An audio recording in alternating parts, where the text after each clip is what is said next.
wanted to express my appreciation before anything else was said.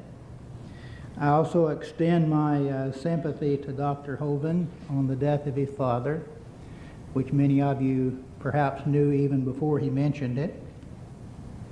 As one who experienced the same loss in his life, I know what he must be feeling. And I appreciate his keeping the commitment to be here, even though that tragedy happened in his life. Be that as it may, I hope the audience will understand that this is a public debate and that we are both very firmly committed to what we believe. And I hope none of you will think that if I press the issue that I am in any way attacking him personally, because that is not my intention. One thing that I regretted was that he did not read and define the proposition, and after listening to his speech, I think I know why. I think he wanted to discuss his creation science theory more than he wanted to debate the proposition that we agreed to debate. That proposition reads like this: the Genesis story of the worldwide flood is scientifically accurate in all of its details. The word scientifically is a key word that needs definition.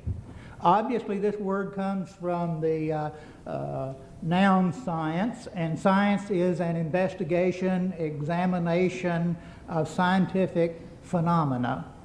Scientific phenomena are those things that occur naturally according to the interaction of the laws of nature. And if you would read the very first verse with which the story of Noah's flood begins, you'll see that he has a big problem on his hands. If you have your Bibles with you, turn to Genesis 6:13, and let's notice what it says. And God said to Noah. And God said to Noah.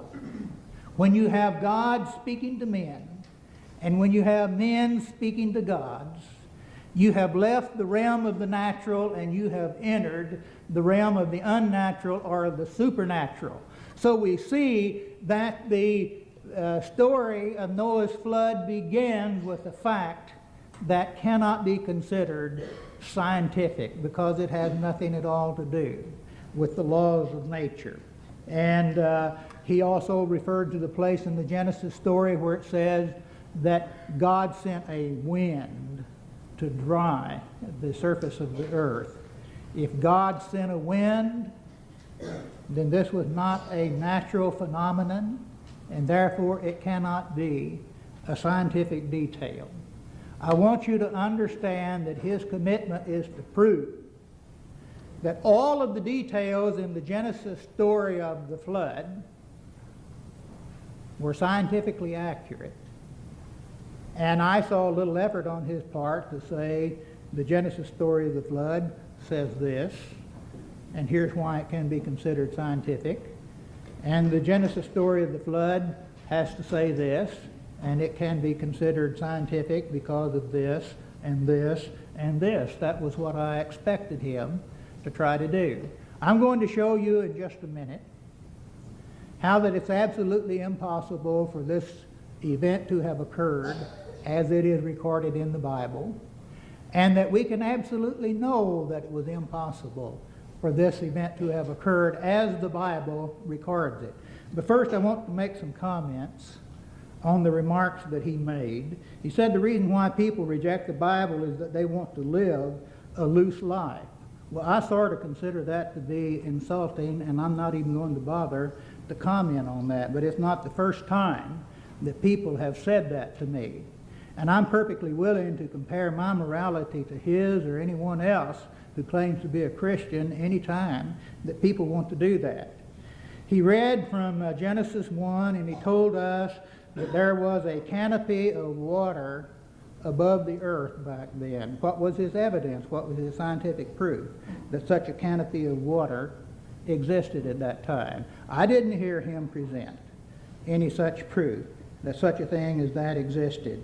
He showed us some slides to indicate that animals were huge in the past, and I'm not going to deny that that is so. I know that animals tended to be large in the past. After all, we have the age of the dinosaurs.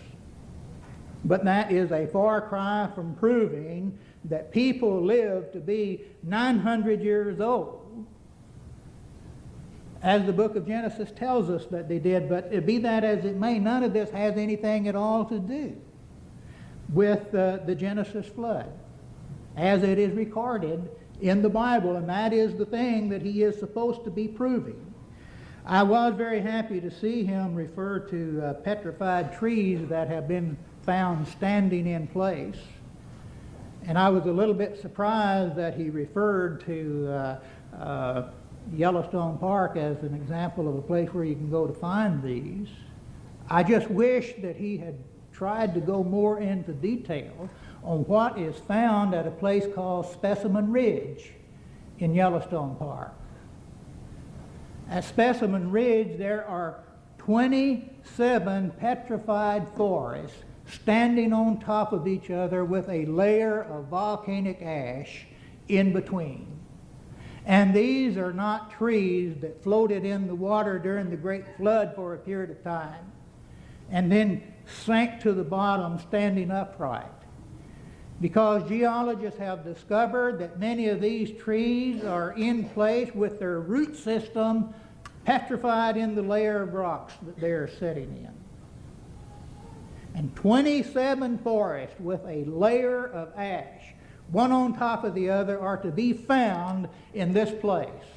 Many of the trees have been examined, and the rings indicate that the oldest were 500 years old in each layer.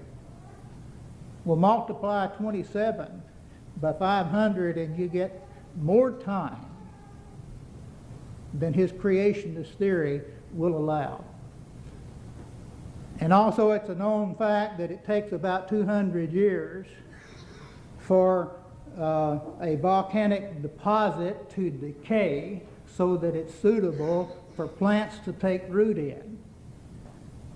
So you multiply that into your formula and you see you have about 20,000 years, and that's just about 2 times too long for his creationist theory. Anyway, in the time that I have, I want to develop a point, and I want you to listen very carefully to this.